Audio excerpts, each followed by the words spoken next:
My name is Rose Watson, and I've been married for a decade, living separately from my mother-in-law who resides far away.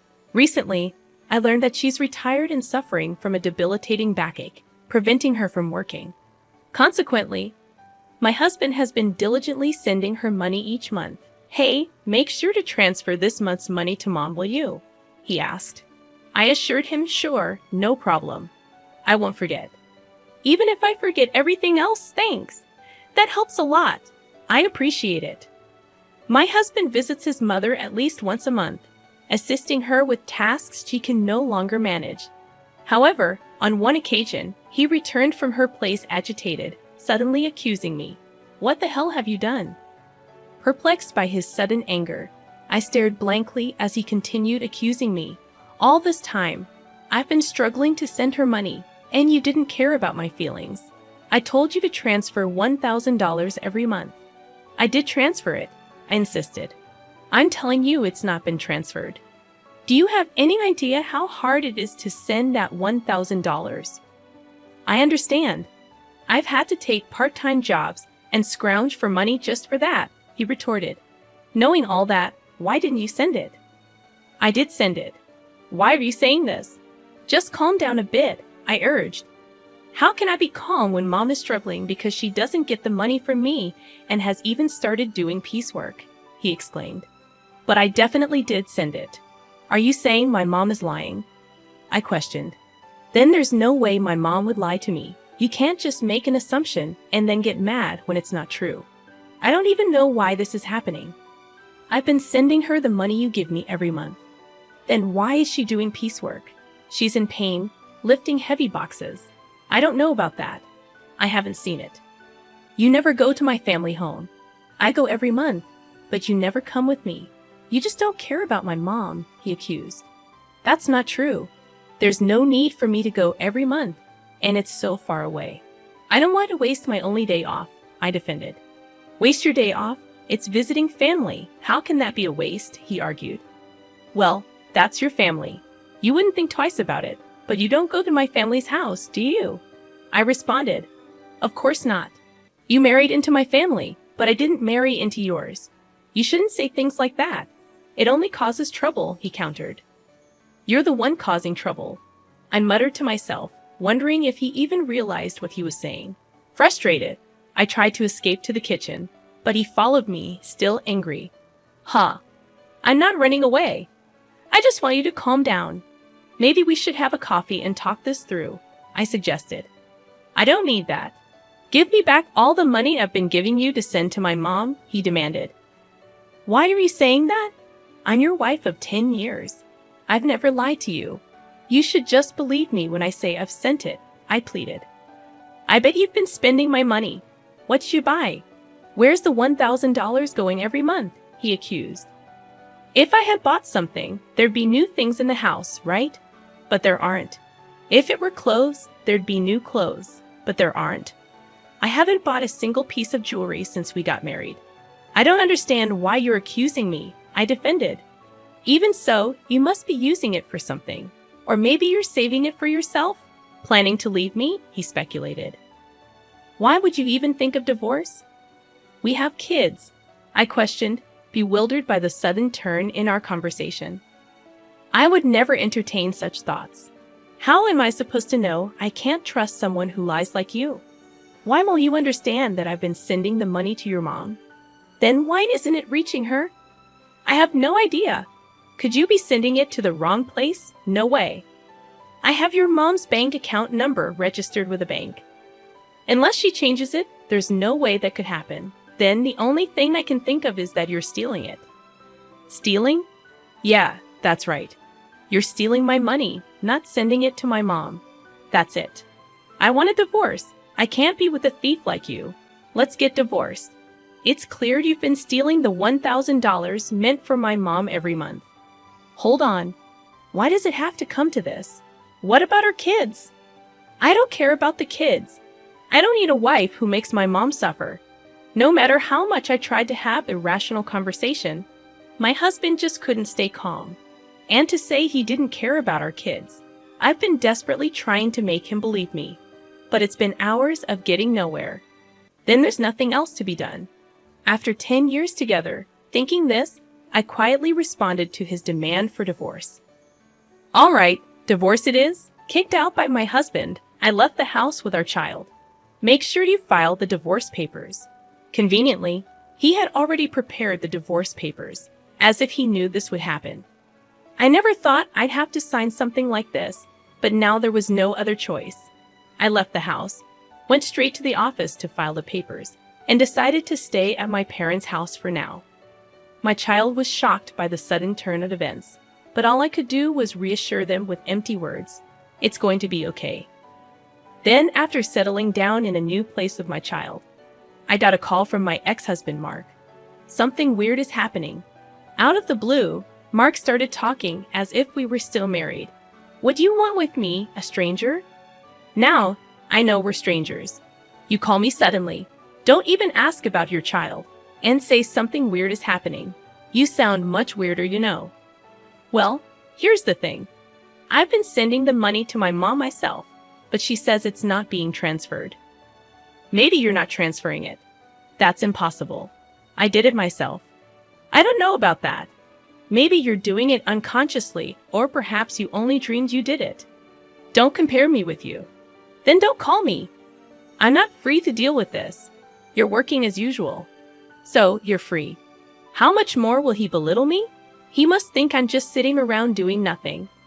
My bank statement shows I sent the money. The money's been withdrawn, but my mom says she didn't receive it. What do you think that means? Maybe you sent it to the wrong person. Then where did I send it? I don't know. Maybe you're giving it to some other woman. That's ridiculous to me. It's ridiculous to even have this conversation, but Mark doesn't seem to think so. Anyway, I have nothing to do with it. Wait, that's too cold. You can't just cut ties so easily. I'm not cold. The moment you decided on divorce, you were out of my life. How can you cut ties so easily? A woman doesn't look back. What's the use of dwelling on the past? On you, it's a waste. I'm in trouble here, not my problem. Can't you at least listen to me? How utterly self-centered. All right then, start from the beginning. Tell me what's happening and what's going on. Well, it was the day I said I wanted a divorce, remember? I went to check on Mom at her house, right? I asked her why she was doing piecework, even though I send her $1,000 every month. She said she hadn't received any transfers, so she had to do piecework to get by. Now I get it. That's why you were so angry, and you thought I was pocketing the money. Yeah, that's right. But even when you transferred it yourself, it didn't get there. Yeah, that's what's happening. So doesn't that mean it wasn't me? Well, I don't know about that. When you were in charge, maybe you were pocketing the money. That's awful. If that's what you think, then I'll go to your family's house myself. What are you going to do there? Maybe I'll find out something if I go. Yeah, maybe. So we ended up going to my husband's family house together for the first time in a while. When we got there, his sister was there. Oh, why are you here, Selena? I came back because I'm worried about Mom. What about your husband? We're divorced, just like Mark. Oh, so you divorced and came back to your family home? Yes, I did. When did you come back? 6 months ago. 6 months? Never mind that. Mom, is it true that you didn't receive the money I sent? It's true. It doesn't change the fact that the money wasn't received, whether both of you are here or not. But did you print out your account record in your bank book lately? Yes, I did. Just 2 days ago. Can I see the bank book? Sure, you can't show that. Why would you show a bank book to someone else? You're a stranger now. Why would you think she'd show you something so important? Are you out of your mind? But we can't know if the money really wasn't deposited unless we check. You don't need to see it. Then I'll look. I'm her son. It shouldn't matter. Fine, look. There's hardly anything in there anyway. My mother-in-law said this, and then fetched the bank book from a drawer in the next room. But when we looked at the bank book, there were deposits and withdrawals.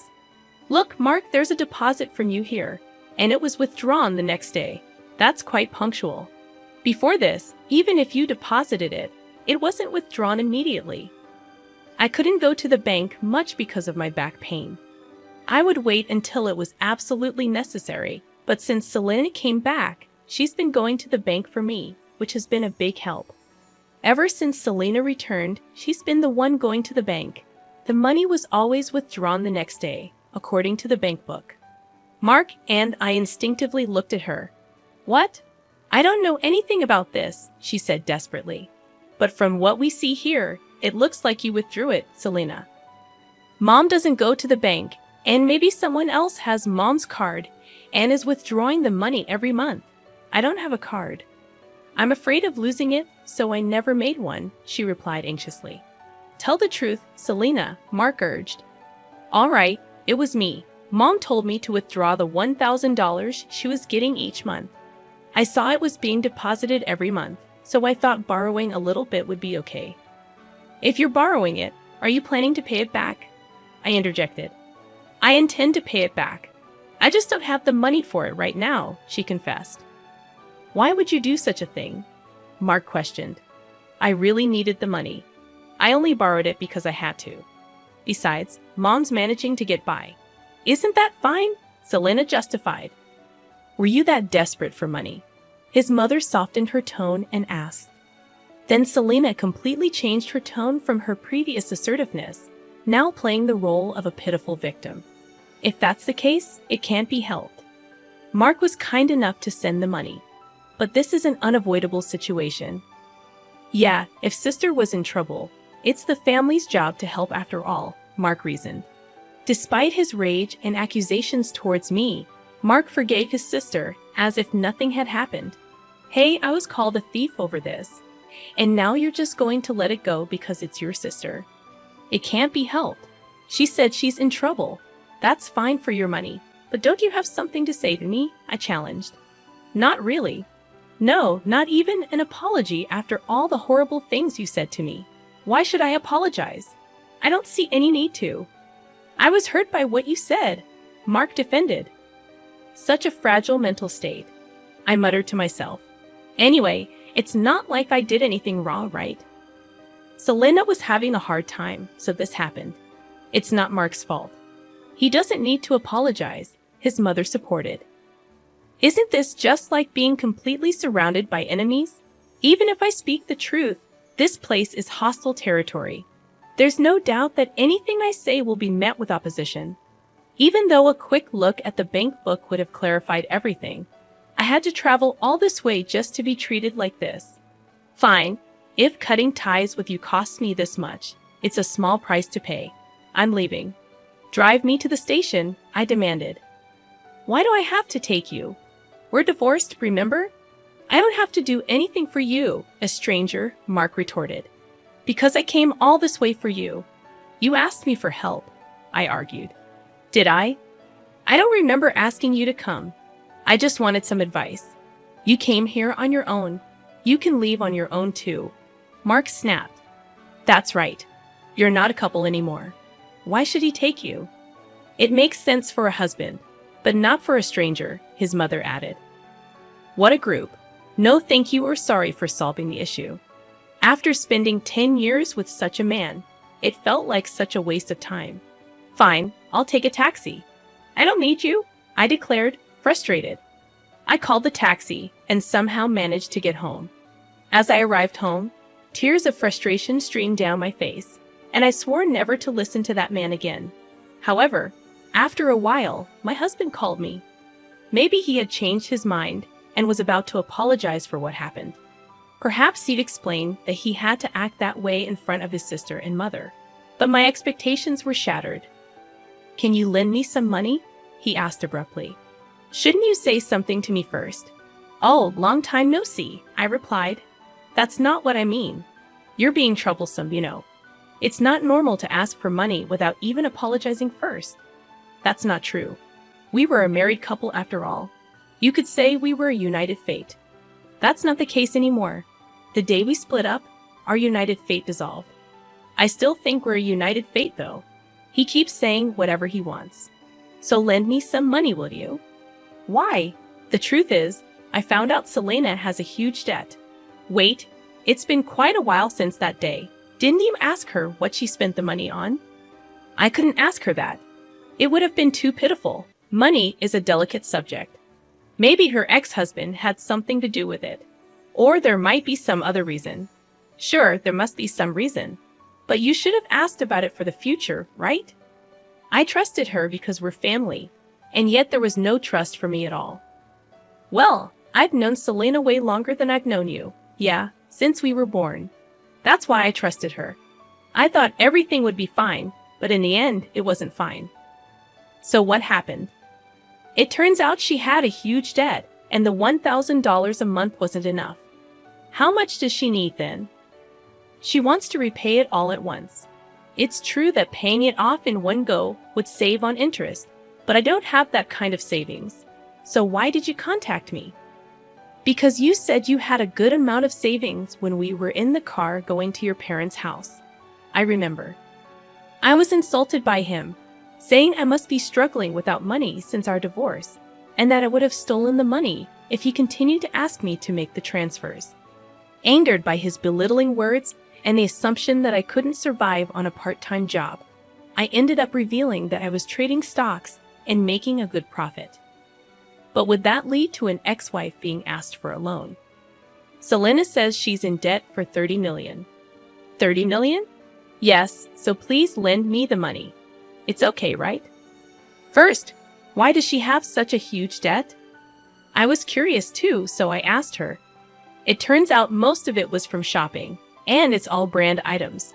She just can't control her desire when she sees them and ends up buying things. She put everything on revolving credit, so the interest adds up, and she keeps buying more every month. Before she knew it, her debt reached $30 million. She's really careless. Mark, laughing off his carelessness, is quite careless himself. She didn't understand how revolving credit works. She thought she could just pay a set amount each month, and eventually it would be paid off. I guess I can understand that feeling. I can't understand it at all. How could she take such a risk? And wasn't this the reason for her divorce? Now she finally realized the interest is piling up, and it's becoming a serious problem, so she came crying to me, but I don't have that kind of money. I told her I couldn't give more than $1,000 a month. Then she suggested borrowing from you. What? Why me? You said we were strangers, and you didn't even need to drive me to the station. That's all in the past. The past should be washed away like water under the bridge. What a selfish and convenient way of thinking. Would anyone accept that? So you could afford to lend it, right? Well, yes. I do have that much in savings. Then lend it to me. I just made a lot of money with stocks recently, so you win some, you lose some with stocks, right? Yeah, that makes sense. But didn't you say stocks were like gambling? Isn't it gambling? You always ridiculed me for playing the stock market, calling it a gamble. Right, did I? When you wanted a divorce, you hurried to separate because you said having a wife who gambles on stocks would lead to trouble. I said that when I didn't know how much you had saved. So that's why you asked me how much I had. That time you ridiculed me, but then I mentioned I had savings. Well, yeah, I didn't expect you to have that much, but I'm glad. I inquired, but even at that stage, you still dismissed it as gambling. Well, yeah, but let's not worry about it. I was foolish. All right, that's not all right. You are really cruel, and now you want money I saved for our child. You're worrying too much. Our child won't need that money for a long time. It's silly to start saving from now. Money rots if you don't use it. Money rots. I've never heard of money rotting. Think of this as an investment. It's like investing in me. Why would I invest in you? Just do it. Lending me the money would be the smartest move, right? Look, if I lend you money, it won't come back, right? You're still sending $1,000 a month to your mom. Where will you find the money to pay me back? All right, I'll pay back $11,000 a month. Are you crazy? How many years do you think it will take to repay it that way? Don't say that. I really regret it. Regret? Yeah, if we hadn't split up, I wouldn't have to beg you for money now. I have to ask, isn't that unjust? So you're just after my money? No, it's not like that. We don't have love, but we can rely on each other. It feels like I'm only being relied upon.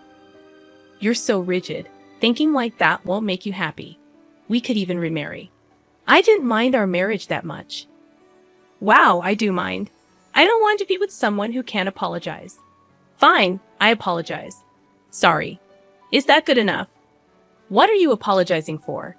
Explain in 400 characters or less what you did wrong. Ah, I just apologized because you said so. Pathetic. Don't ever call me again. Why? I apologized? So will you remarry me or help me? My sister is suffering. Shut up. Go to hell. Saying so, I forcefully ended the call and blocked his number. Later, I heard from mutual friends that Mark, despite saying it was impossible, couldn't refuse Selena. Being not only constantly nagged by Selena, but also persuaded by his mother to help. Consequently, he ended up borrowing money from a consumer finance company to repay her debt in full. Everything was settled, assuming Selena would work and gradually repay the debt. They thought so. However, far from working, she resumed her shopping habits. Despite having suffered before, she again made purchases on revolving credit. This burden eventually fell directly upon Mark to handle. When they confronted her about why things turned out this way, she reportedly said, "I never intended to buy anything." By the time I realized it, I had already processed the credit. Mark and his mother, naively believing Selena's words, just accepted it, saying she must be sick. They neither devised any solutions nor took her to a hospital, despite thinking she is ill. While saying this, Selena, wearing expensive clothes and jewelry, is reportedly laughing over tea with friends, saying, "Really, Mark is so easy to manipulate." Eventually, they couldn't escape the debt and had to sell their family home. Now Mark, his mother, and Selena ended up living together, but they couldn't afford the rent for the apartment they used to live in. So the three of them moved. Apparently, their life is quite difficult now. It seems only Selena is enjoying it. But neither Mark nor his mother realized this. On the other hand, I continue to profit from the stock market and now live a comfortable life in a spacious apartment with my child.